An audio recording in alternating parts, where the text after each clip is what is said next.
We've got pros here. How about, has anybody been here more than 10 times? Nadia is going to be our Disney pro today. Well, whether you've been here, this is your first time or whether you've been here 20 times, 100 times, hidden treasures are those things that you might have walked by time and again, but just didn't know why they were there or what they were. Some of those, they're not really secrets because they're out there, but you just don't know why we do what we do. And that's what we're going to try to discover today. Some of those hidden treasures, the special things that you might miss just going into an attraction or coming out. We're going to start back at the very beginning, all the way back to the beginning, see if we can figure out how Walt Disney World got here, how Epcot Center became, and most of the program will take place back in Hidden Treasures, or excuse me, wrong thinking program here, back in World Showcase, which is the back half of our park where all of the different countries are. We'll focus mostly back there. We're going to make one brief stop here in Future World just to see how Epcot came to be and then head back to World Showcase. But first of all, before we go any further, I want to know who you are and a little bit about you. I said we're going to start back at the very beginning with Walt Disney because he's the reason everything that you see is here. We're celebrating our 100 years of magic this year, celebrating the 100th anniversary of Walt's birth. He would have been 100 years old had he still been living today. And our 100 Years of Magic celebration, we're really focusing on those memories of Disney or of Walt or of something, your first real memory of Disney. And it doesn't have to be particularly coming to the theme park. It could be the first movie you ever saw or watching the Mickey Mouse Club. So we're going to go around. I want you to tell me maybe a first or a favorite Disney memory, who you are and where you're from. Well, we've got your name tags on so we can see. Tag. I am from Florida. There are very few Florida-born residents around this area, but I am actually from Florida, North Florida, where it's still really Florida. And one of my very first Disney memories is a record that I had called I Love a Parade, and it was all of the march music from all the Disney films, different Disney movies and stuff, including the Mickey Mouse March. And I remember coming here as a very young child and getting to the Magic Kingdom and thinking, they've got my record. The entrance of the Magic Kingdom, they were playing my record. So music and records were one of the first things that I really remember of Disney. Okay, and then head on out to World Showcase, see if we can find some hidden treasures. Are we ready to go? Yeah! How Epcot came to be. I said we're going to start back at the very beginning, though, all the way back with Walt 100 years ago. Walt was born in 1901, and at the age of 16, his best friend was his brother Roy, who was also his partner throughout his life. And Roy got sent off to war, and Walt always wanted to do everything his brother did, but he was too young to join the army. So a friend of his came up and said, Walt, I got something we can do, and all you need is a driver's license. And Walt and his friend joined the Red Cross Ambulance Corps. And he was sent over to France to drive an ambulance during the war. And being in France during that time of war, he got to meet people from all over the world that were there serving. He transported officers as well as patients back and forth. And he realized he loved to talk to people. Throughout his life, Walt was always one to come up and say, hi, where are you from? Why are you here today? Love to talk to people and find out about people. And one of the things he did while he was there driving an ambulance was he was already becoming quite an artist, and he drew cartoon characters on the inside and outside of the ambulance. And this encouraged people to talk to him, asking, who are these people? Why have you drawn these things? If you go over to the studio,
on Saturdays, he would take his kids to the amusement park or to a little park they had down the street. And sitting there on the bench, watching his kids ride on the carousel, he was always the people watcher. He said, one of the problems here is that all of the kids are having a great time and want to stay, and the grown-ups all want to go home because they're just there to wait until they're done. Why can't there be a place where everybody can have fun and you can be a kid no matter how old you are? Everybody can come and enjoy everything together. Also, Walt was doing well in the movie and the TV business, but if you're watching a film, you're just a spectator. You're not part of. Wanted to take it to that next level and become part of, not just watching. And that's what Disneyland was created as the first theme park. We have no rides here at Disney World, right? You think you've been on rides. They're not rides, they're attractions. The difference in a ride and an attraction is a ride, you can have a roller coaster that goes round and round. It's just a roller coaster. Here we have Rock and Roller Coaster by Aerosmith, where you're in a limousine on the way to a concert. There's a story to it, and that's the difference in the theme park and an amusement park. There's a story that goes along with every attraction. It's not just a ride. Disneyland was the first theme park. Every attraction was part of one of Disney's films. You could actually become part of Snow White running through the woods being chased by the huntsman. You could ride on Dumbo's back. You could go visit the pirates in the Caribbean. You could actually become part of that three-dimensional film, shall we say. Disneyland started doing very well. After a few rough spots, started doing very well, but the first thing Walt realized was, we're out of space. There isn't a place to keep going.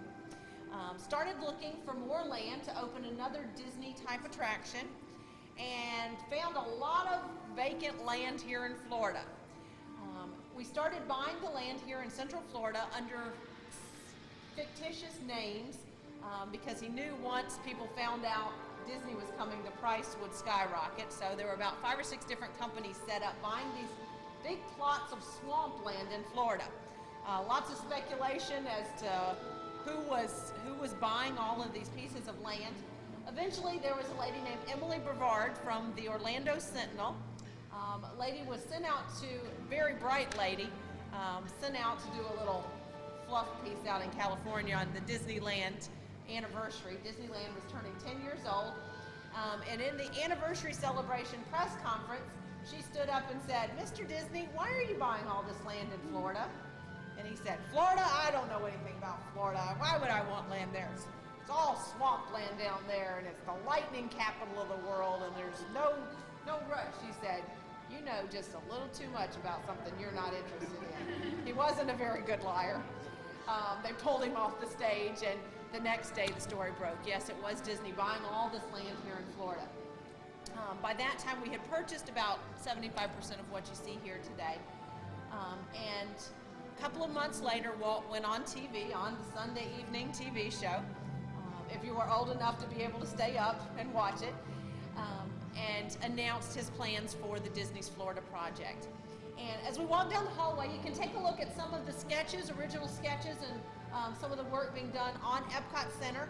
And we'll head down to the end of the hallway. I have a picture of Walt and the original announcements. In 1966, going on TV and announcing the plans for the Florida project, Disney World.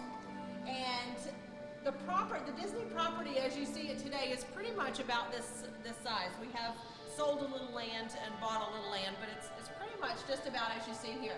This is Interstate 4, which had just been built through the center, and this is Highway 192 and heading into Kissimmee, which was nothing but cow pasture at that time. But this was the original sketches. One of the things that Walt said when announcing this, that you see the plans around you and these things will change time and time again, but our philosophy will always stand firm. And the philosophy of the Florida project was Epcot. Anyone know what Epcot stands for? You got it. Experimental Prototype Community of Tomorrow, or a place where leading industry of the country could come and showcase some of those ideas, showcase some of their newest concepts and ideas. And Walt went on and announced the plans for the Florida project, and unfortunately he passed away 3 months after this. He passed away in December 1966. And his brother Roy, who had been his partner throughout his life, said, I will come back out of retirement and go ahead and get the project open under the one condition that we change the name of the project to Walt Disney World, rather than the one word Disneyland. As you see Disney World, it's Walt Disney's World, because he said this was Walt's project. This is not my doing, even if I build it. This was Walt's dream. So that's how we became Walt Disney World. When Roy came back and got the project started, it was just swampland. We hadn't even broken ground when Walt passed away. The Magic Kingdom is the far top corner that you see up there, those circles up around the top corner. The Magic Kingdom and the resort hotels opened in 1971, the Contemporary, the Polynesian, and the Magic Kingdom. And after a couple of years, we're doing pretty well. And they wanted to go ahead and get started on some of those other plans that Walt had. Got lots and lots of land out here. What are we going to do with it? A couple of the ideas that Walt had, one of which was a World's Fair type exhibit. He loved the World's Fair. 1964 World's Fair. Walt was very involved with a lot of the attractions there, a lot of the exhibits, not just the Disney, but for other companies also. A place where companies could come in and showcase their newest ideas, or show what they could do if they just put their imaginations to it. Another one of the ideas for the Florida project was an international shopping village. And there's also sketches of this over at the studios in the exhibit on Walt's life. Almost like a covered mall. Had a picture of the monorail running through it, and a shopping area with shops from all over the world. We decided to go ahead and take a couple of those different ideas and put them together into a new theme park, which is what became Epcot Center. And the name of this park was Epcot Center because it is located right where that center circle is, at the exact center of the whole Epcot property, being a showcase for the ideas of the Epcot philosophy, being an experimental prototype, testing rides each morning, talking to guests. We add more countries, most definitely, yes. And as we go around World Showcase, I'll show you where there is additional land. In fact, now I can only tell you what I have read in the Orlando Sentinel or in newspapers, but we have reopened negotiations with Spain. Spain was in the works many years ago and then just kind of fizzled out. We have started talking with Spain again. They have been over here, we have been over there, and you are here at a wonderful time this week. The next week or two is our International Food and Wine Festival here at Epcot. And in addition to all of the regular countries around World Showcase, there's little shops, little booths all the way around that have food from even countries that we don't have normally here. Russia, Ireland, Scandinavia, all different kinds of little booths, including some specialty, Florida and California, and booths about wine and beer and all kinds of peanuts, all kind of extra things. So an incredible opportunity here. But normally for Food and Wine Festival, each country gets a little square booth where they sell 2 or 3 different types of foods, little sample portions so you can taste a little bit from all over the world, also wine. Well, as we walk past the Spain exhibit for food and wine, you will say, yeah, they're coming. But I cannot confirm that.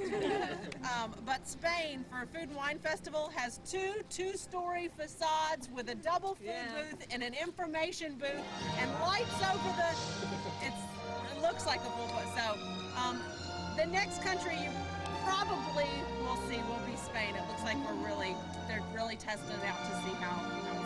But that's only what I've read in the newspaper. So, but yes, there is room for quite a few more other countries. We are here at World Showcase, and our goal is to see how World Showcase became what it is today. Walt's idea was for This idea was for an international shopping village, different shops from all over the world. Some of the things he really stressed in this was that each storefront would be about the same size, that no country would get more or less storefronts, so they all kind of blended in together, and that the people from those countries would be the ones to actually run the shop, so you could buy merchandise from all over the world from the people, so you could meet people from around the world.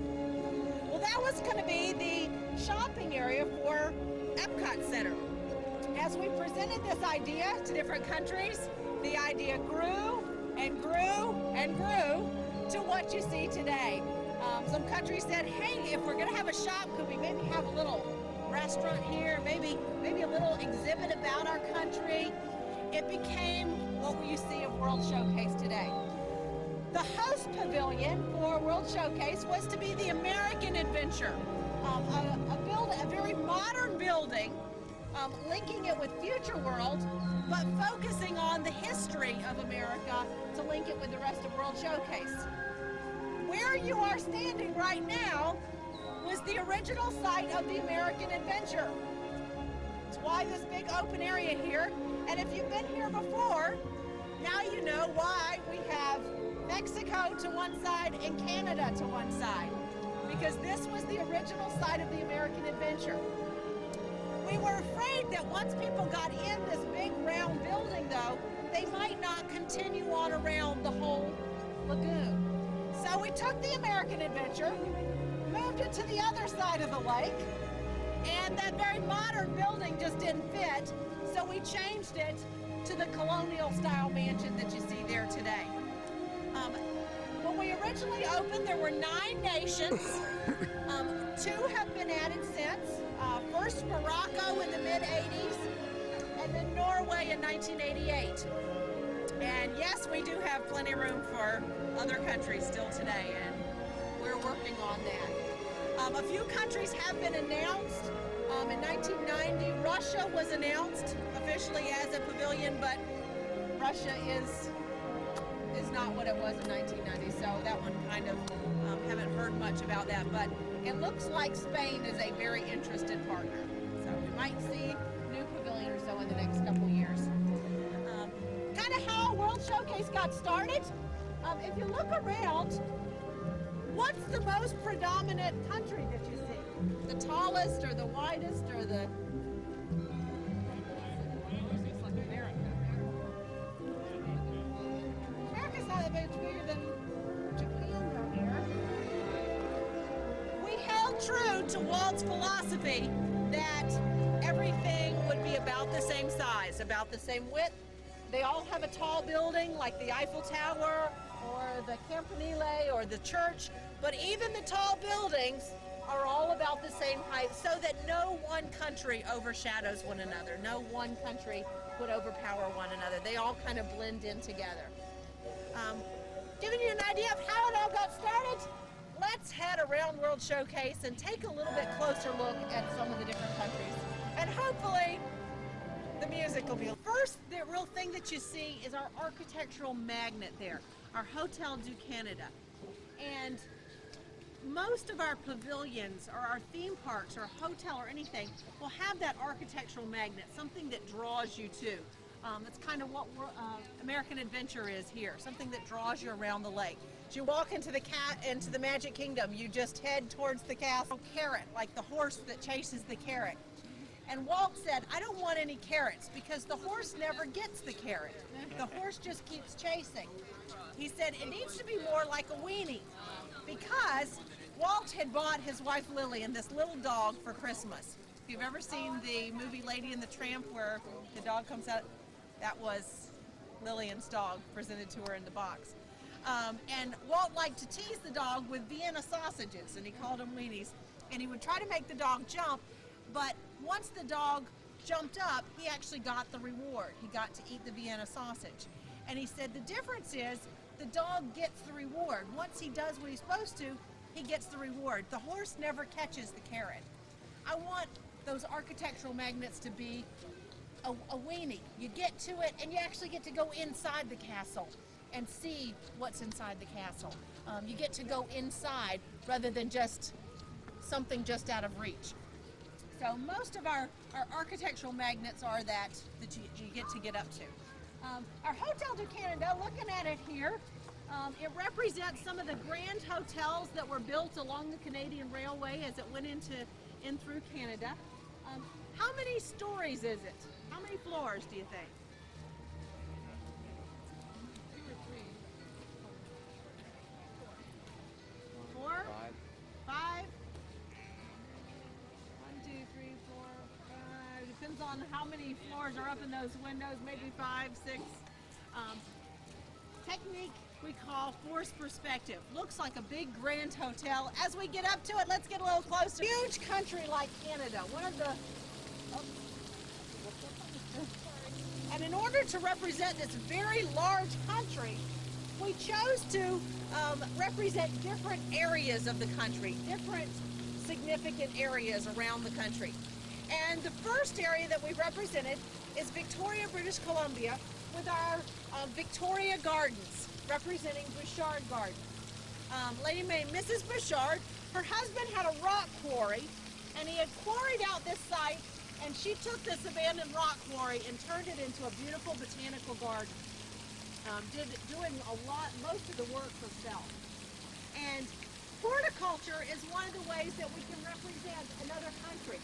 You can build a building that looks like an architecture from another country, but to really feel like you're there, you need everything. You need the nature, you need the horticulture, all of the surroundings. Like Canada, to represent Canada here in Florida, little bit different climate. So we use some techniques like finding trees, maybe that are look-alike, but we will come in one night, replant a little patch, and then a little bit more, and then a little more, as if the snow was just melting away out of the garden. So we use things to represent what you would see in the country, since we do have a little bit different climate. But this area represents Victoria and Bouchard Gardens. Excuse me, you're even going to take me coughing. Oh, why not? From here, we move into the Canadian Rockies.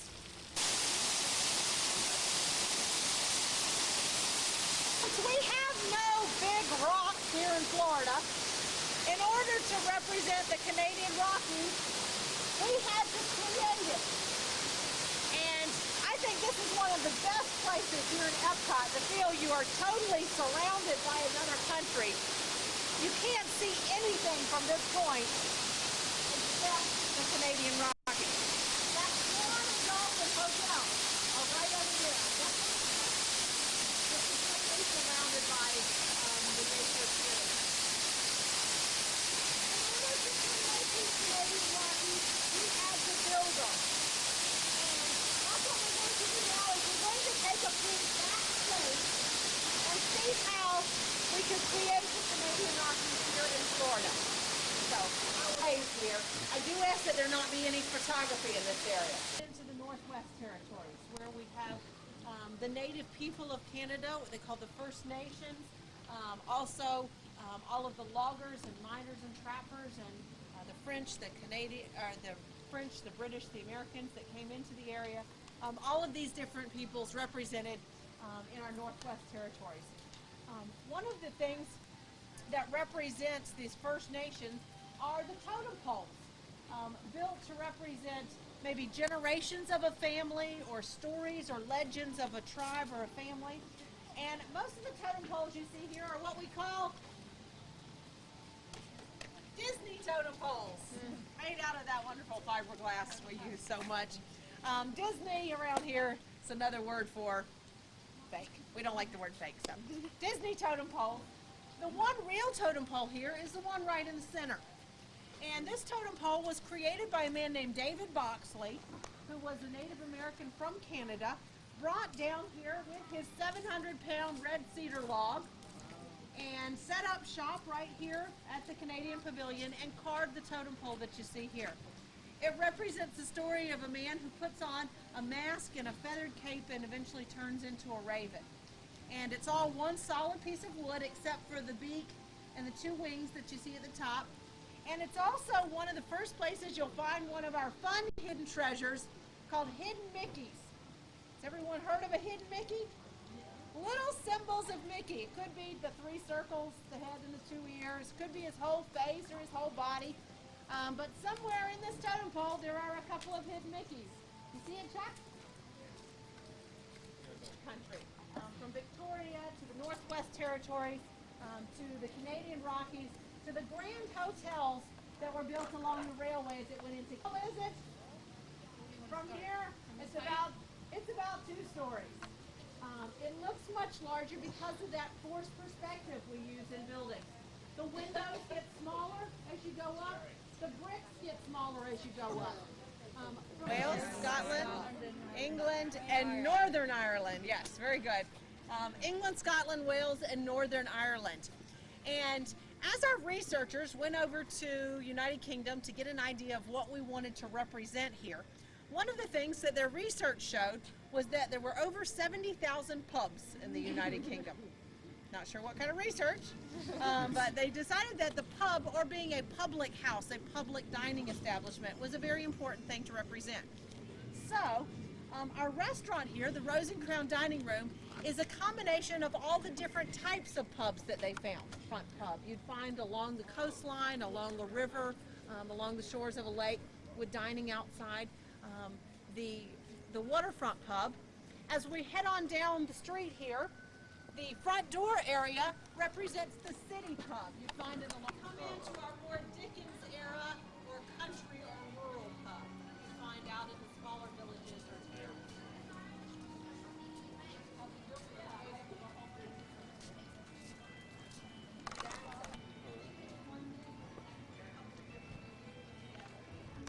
Focused on the history, the different ages of the country rather than the size, the different areas.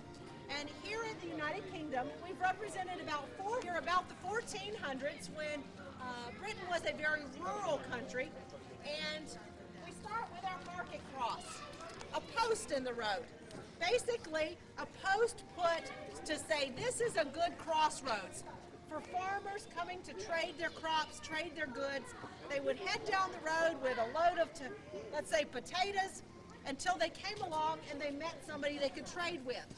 And eventually they would mark these areas that they said, you know, this is a good area where you know people will come by to trade. Eventually somebody said, you know, I could set up a little pub here, and while these farmers are waiting, they can have a drink, have a bite to eat. And eventually the towns grew up around this post in the road. As we move down the street into the middle, we actually have another combination of 2 castles. Hampton Court, the home of Henry VIII, and Abbotsford Manor, the home of Sir Walter Scott, put together into the 2 castles. Hey, that's not so good for you. So we move into the 16th. Uh-oh. The lady always walked to the inside, not just to look in shop windows, but that the man would catch anything coming out. So you could throw things out the top window, but it was actually for taxes. You were taxed on the amount of land that you had, space that you had. So you started small, they added a little bit on each floor, so you got more space for your money.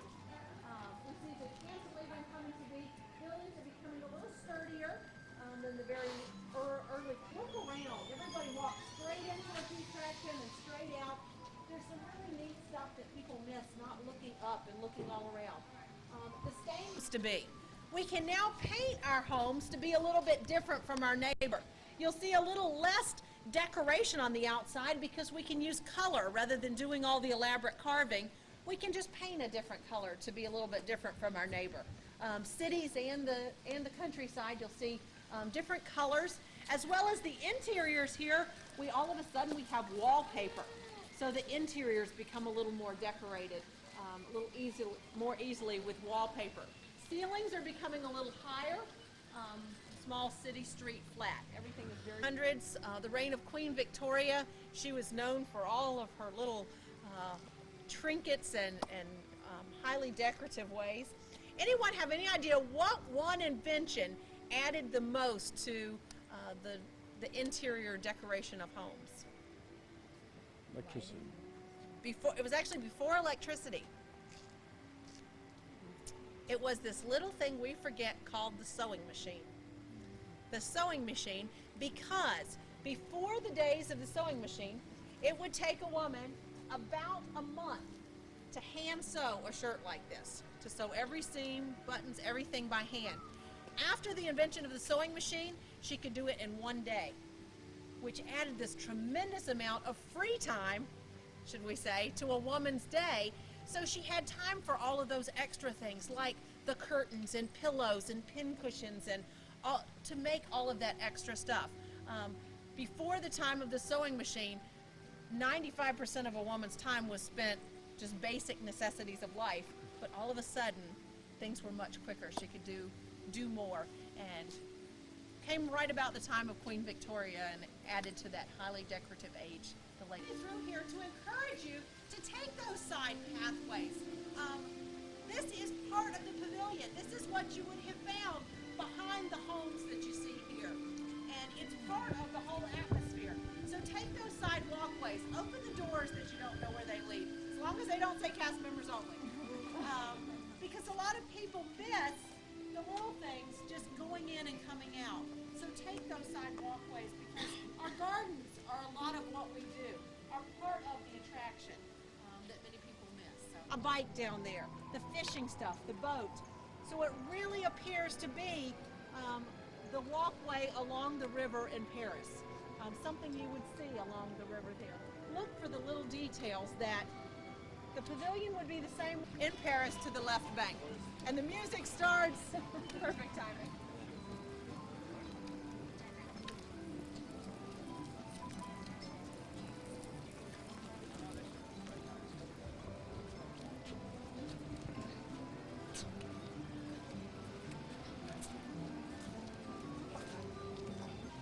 In Canada, we represented different areas of the country. In the United Kingdom, it was different ages. Here in France, there was one specific city that when you think of France, you think of Paris. And not only Paris, but Paris of the late was hired to come in and fix a lot of the problems that Paris was having of sanitation and things like that. And he created the Paris that we know of today with the very symmetrical streets. A lot of the monuments that we know of today were done during this late 1800 period, including our architectural magnet here, our Eiffel Tower. And the Eiffel Tower here in Paris is the one example of a carrot. No matter how hard you try as a guest, you just keep going to it and you can't get to it. It is a carrot. However, today, since you are here looking for hidden treasure through Paris, this is another one of those wonderful areas to get the feeling that you are completely surrounded by the country here. You can't see anything from here except this little side street in France. The smells, you can smell the bakery, you can see folks eating out on the street, really surrounded by the country here. And one of the things, of course, France is most known for is the food. Come on, two table service restaurants, the Bistro upstairs, which is the finest dining restaurant here in Epcot, and also the Chefs de France downstairs, which is a little more casual. And the restaurants are presented different in different countries. Here in France, the restaurant is in cooperation with three very famous French chefs, Bocuse, Lenotre, and Berger. If you watch cooking channels, you've probably seen one or more of them on TV. They each have their own restaurants in France, but come together to create all the menus and everything for the restaurants here. It's different for each country. Some of the countries, the restaurants are actually a chain or a branch of an original restaurant. In some, it's just created by our Disney Imagineers as something you would see in that country. It's different for each of the different, but this one is actually in cooperation with chefs from that question. The countries that are here in World Showcase are a combination of a whole bunch of different things. First of all, interest in the government of the country saying we would like to be part of World Showcase. In cooperation with Disney saying your country would fit nicely into the countries that we have here. If we have an area of the world such like, say, the Orient, we do have China and also Japan, but we wouldn't want China and Japan and Korea and Vietnam, a lot of this half the same type area.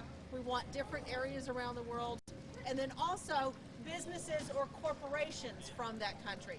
And that's where Fred's question comes in. Are these private vendors, or are they Disney employees? Each of the countries that you see, and as we go around, I'll point out some of the different participants. Each one is also in cooperation, not just the government and Disney, but also businesses or corporations or groups in that country that are here to present their services, their products. So a lot of the gift shops and things that you see will be actual participants or companies that work with the pavilion also. So how did Morocco get here? Actually, Morocco was the first pavilion that was added to Epcot after World Showcase opened. And let's go in and take a look. It was the first country to be added after World Showcase opened, and it was actually the King of Morocco that expressed the interest in having his pavilion here. Morocco is in the northwest coast of Africa, just across the Strait of Gibraltar from Spain. And the original plans for World Showcase had included an African-type pavilion. The original site, there was actually a sign that said Home of Equatorial Africa. Africa is very difficult because it's not a country, it's a continent made up of lots of little countries. And to have a pavilion, we needed some countries to go in together, or an area of Africa, and that was very difficult to do for lots of different reasons, political, economic, all kinds of reasons. Eventually, Morocco, which is in northwest Africa, stepped up and said, we would like to have our own pavilion. We want to do our own country. And that's how Morocco got here. Because of the interest in the King of Morocco, this is the most authentic of all the pavilions you will see here in World Showcase. The participant here is the government of Morocco, not businesses. So this is the one that is presented by the country itself rather than businesses or organizations in the country. And for that reason, the King of Morocco also hired his personal artist to come in and do all of the artwork that you see. This is not the Disney stuff. This is the real thing that you're really here to see. All of the tile work, the carving, the painting was all done by Moroccan artists, either in Morocco and shipped over, or the artist brought over here to do it. And let's go inside and take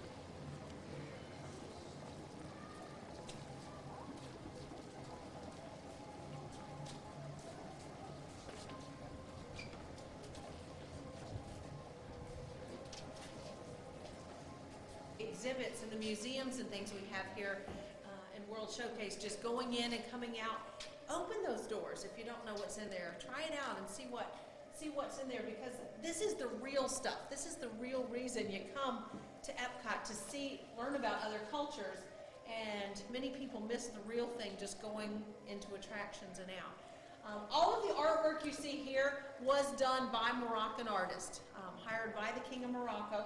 All of the tile work was cut in pieces in Morocco, shipped over in sheets, and hand laid on the walls here. All of the carving that you see, this was not done with a stamp. This was done a small section of plaster.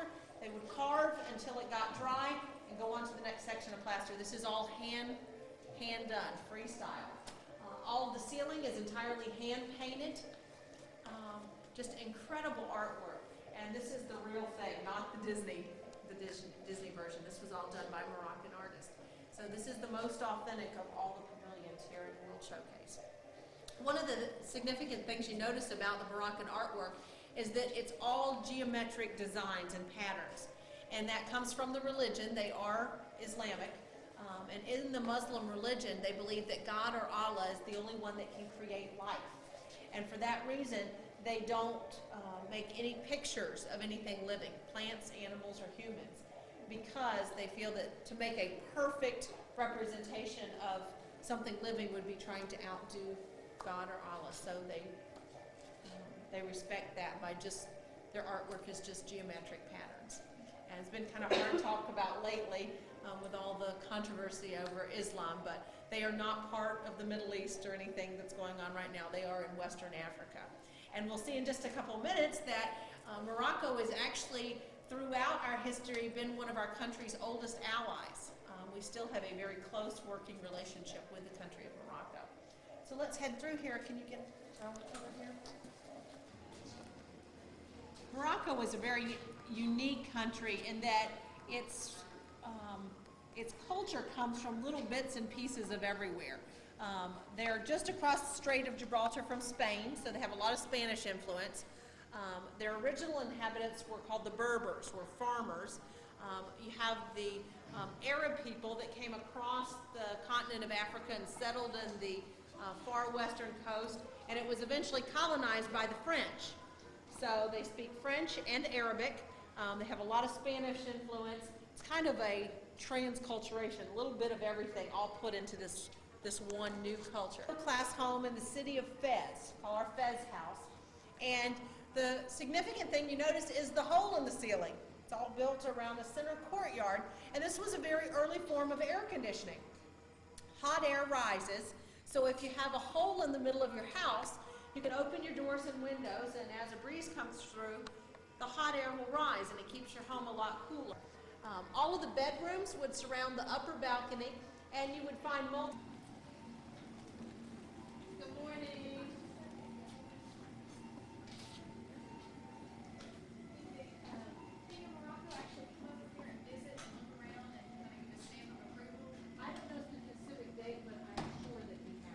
Hot, sunny area. Red absorbs light, and it's a lot easier on the eyes than being white or a very light color. If you walk into a white parking lot in the summertime, a concrete parking lot, it just blinds you. Whereas if you walk into an asphalt parking lot, the darker color absorbs. And we have picked up on this.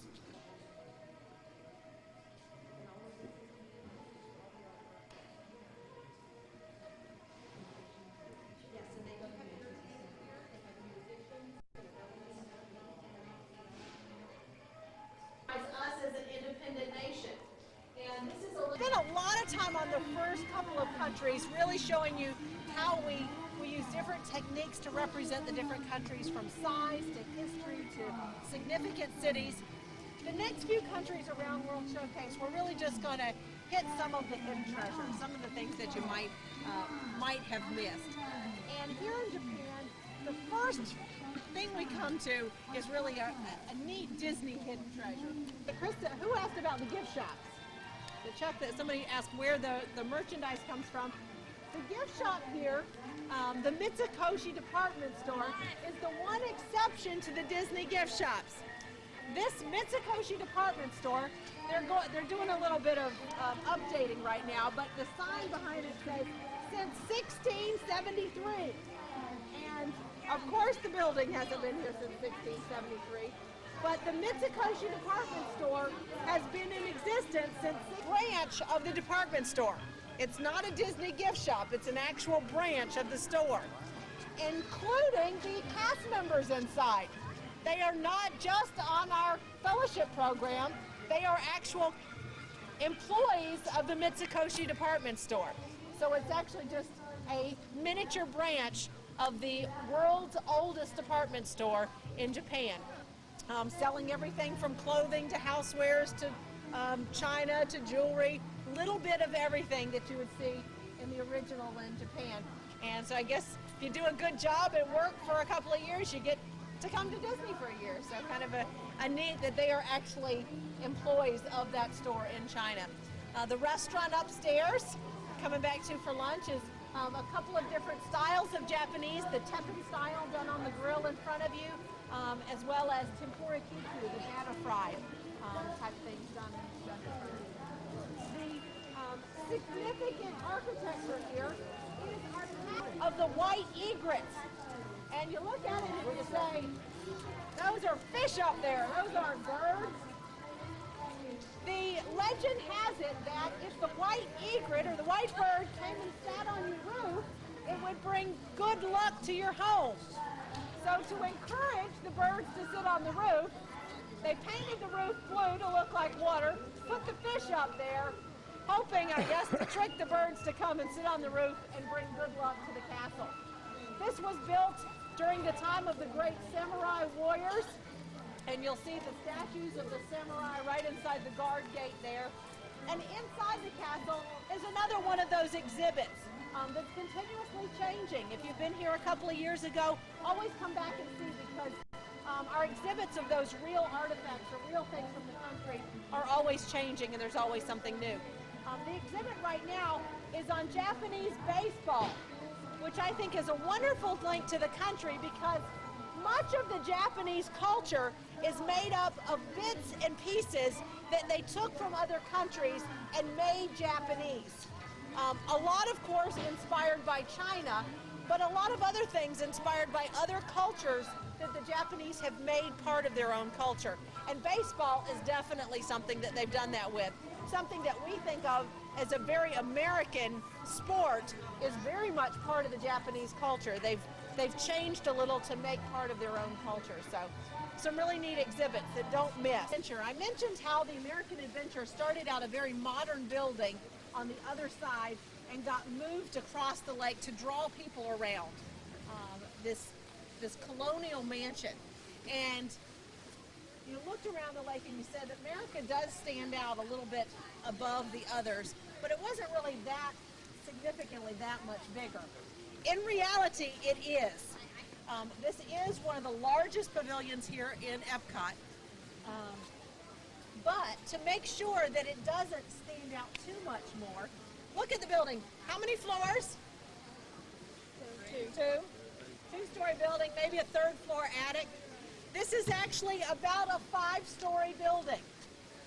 We use forced perspective not only, like in Canada, to make a small building appear to be much larger, we can also make a large building appear much smaller, because we didn't want it to stand out that much over all of the rest of the country, although it is a very, very large building.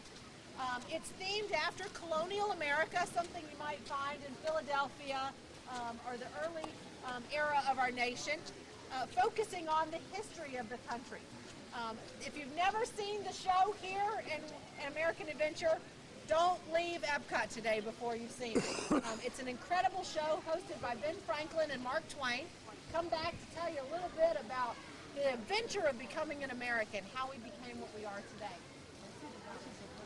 And see, the pre-show is a a cappella singing group called the Voices of Liberty, and they're worth just staying just to see the Voices of Liberty.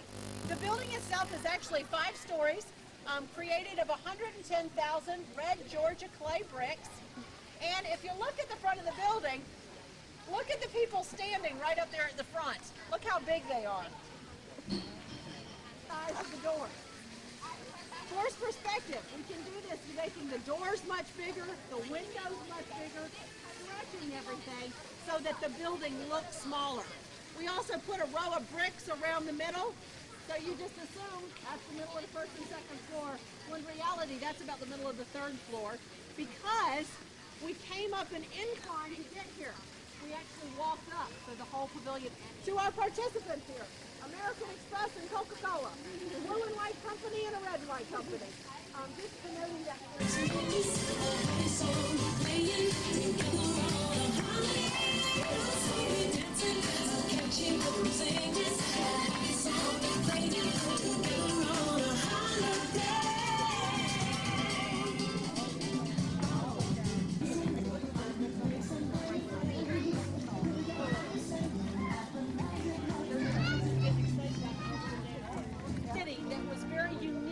Of Italy that you couldn't find anywhere else in the world, and that's the city of Venice.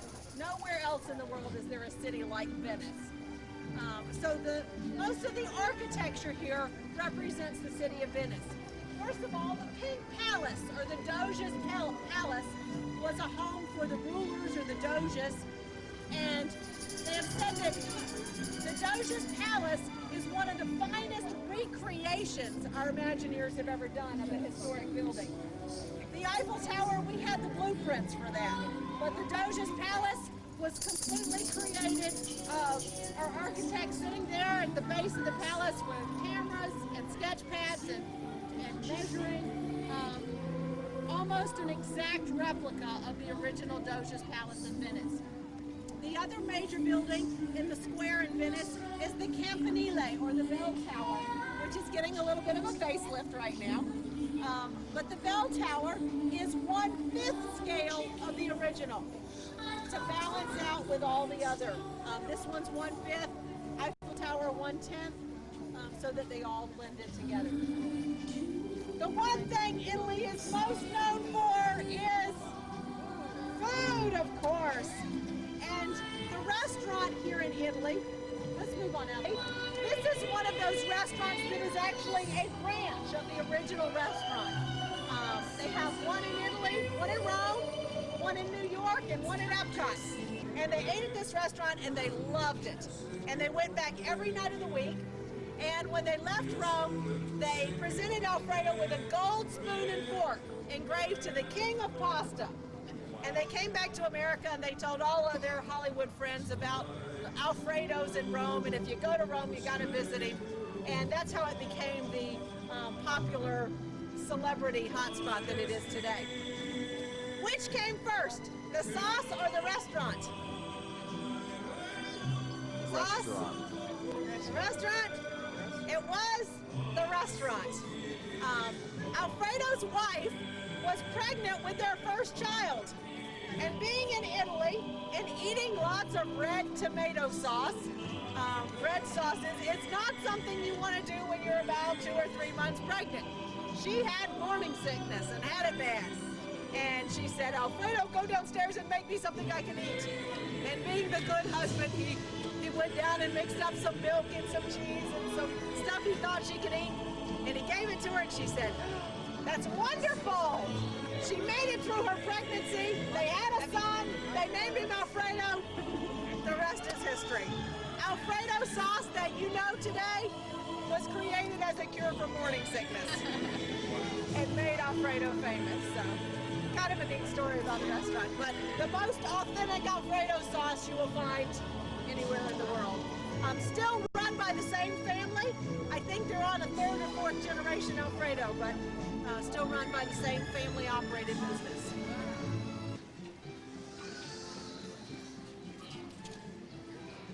Here in Germany, the pavilion itself represents the area called Bavaria, the area we think of when we think of Germany, the Bavarian countryside, the little small German village. And we have a German square here. The restaurant, of course, being an Oktoberfest celebration. Oktoberfest started out as a wedding celebration of Prince Ludwig and Princess Therese in the early 1800s. They had a 2-week celebration of their wedding in late September, early October, and I guess the people enjoyed it so much that they celebrated their anniversary year after year and become known as what we call Oktoberfest today. Great restaurant. It's sort of buffet style, all you can eat, and you sit at a big long table with people you've never met before and clash your glasses, and live entertainment. Really fun restaurant if you get a chance to visit Germany here. The clock tower that you see straight ahead comes out. There are 2 4-foot-high glockenspiel figurines that come out every hour on the hour and ring in the time. And if you are a Hummel collector, this is the holy grail of Hummels. They were actually created by Goebel, who makes Hummel figurines. They are actual 4-foot-high Hummel figurines, original, not just imitations of the real thing. In the United Kingdom, I said the inside of the buildings went along with the different ages. Here in Germany, the interiors of the building are different rooms of a house. We have Der Teddy Bear, the toy shop, would be the children's room. The crystal shop would be the dining room. The Weinkeller, the cellar. Susie Kiten, which is the sweet shop, would be the kitchen where your sweets would come from. And then in the center here, this octagonal building would be our living area, and this is our Christmas shop. And the reason we have a Christmas shop here year-round is because so many of our holiday traditions were inspired by Germany.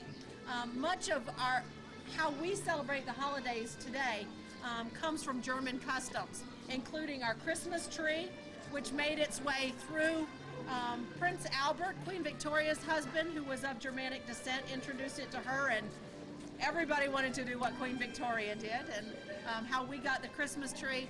A lot of our decorations, our greenery, our ornaments are inspired by our German customs. So we have a Christmas shop here year-round. And finally, the artist loft, or where the artist would work, is our Goebel shop that does the Hummel figurines. And this is also another place that we can find one of those fun hidden Mickeys. One of the Habsburg rulers is a Disney fan.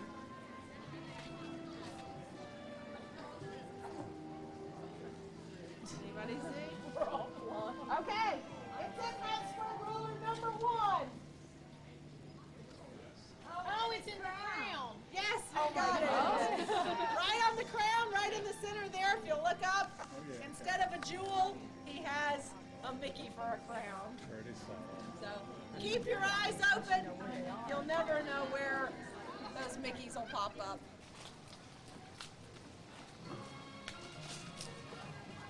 Point out some of the differences between China and Japan. Here in America, when we look at the Orient, many times we look at the Orient as a whole. They're all about the same. When in reality, they're very different countries. China being a very large country, one of the largest in the world. Japan being a very small country, series of artists in Beijing, done to 1/3 scale of the original. And the original building was built completely of interlocking wood pieces with no nails. As you can see, almost looks like a puzzle pieces up there at the top. This is where the emperor would come and pray for the good harvest for the year. And also where you notice one of the significant differences between China and Japan. China, color, lots and lots of color. The colors you will see most are red, green, gold, and blue. Red being the significant color for happiness or good luck. Red usually at eye level. Red is the color you think of the most when you think of China, because that's what they put right there for good luck or happiness. Gold being the symbol of the emperor. Only the emperor would be able to wear gold. Don't have anybody here in gold shirts or anything today. The seal on the top is the dragon and the phoenix.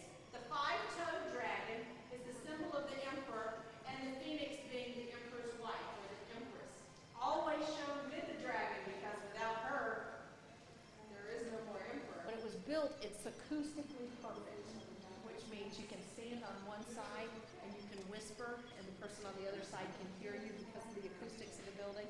It also means that, let's go back just a second, in another country or another time, be it a Victorian resort, that you're in another time or another place, we go through the trouble of doing those little details, like the acoustics of a building, or like the details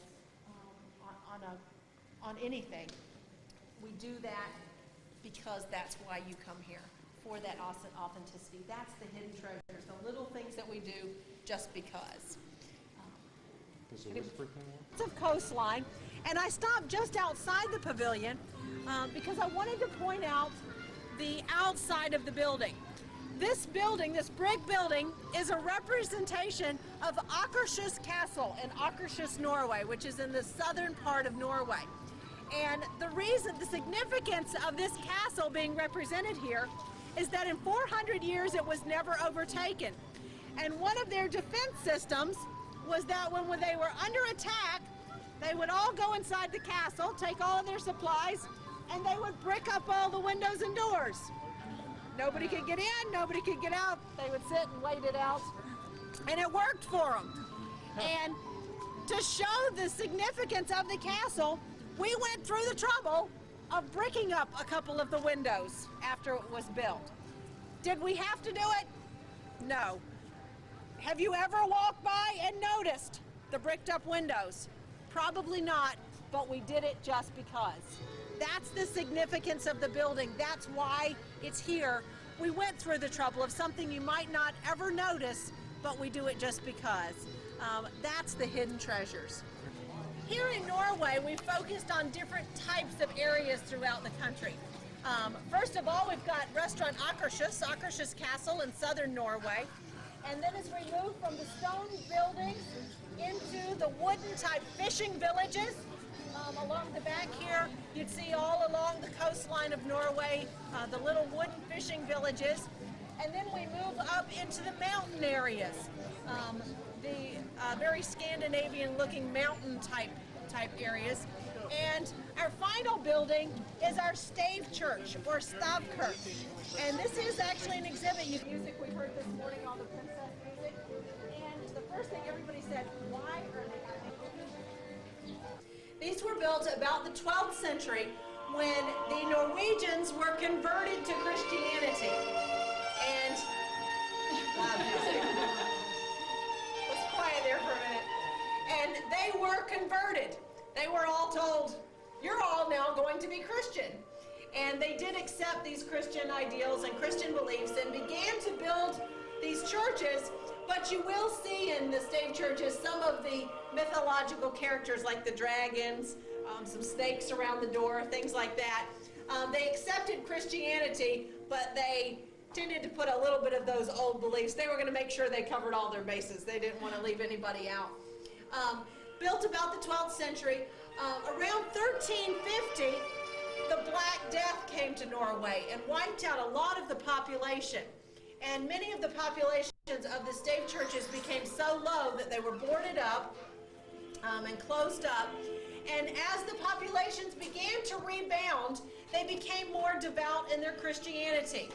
And many of the Stave churches were abandoned because of some of the mythological, the unchristian architecture and things like that, or tried to change them.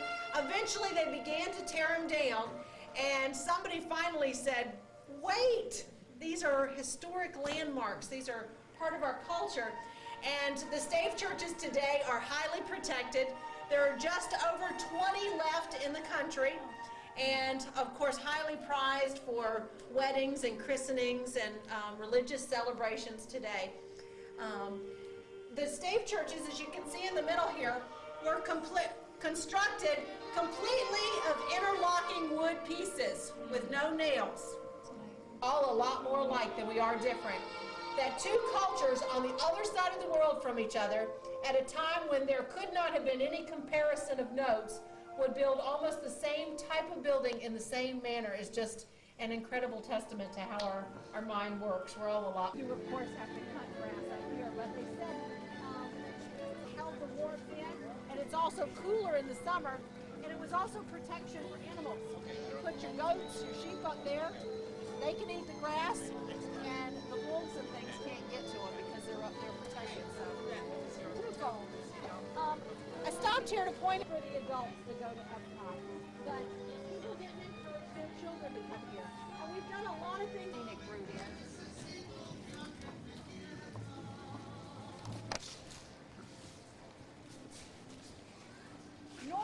Mexico, very easy.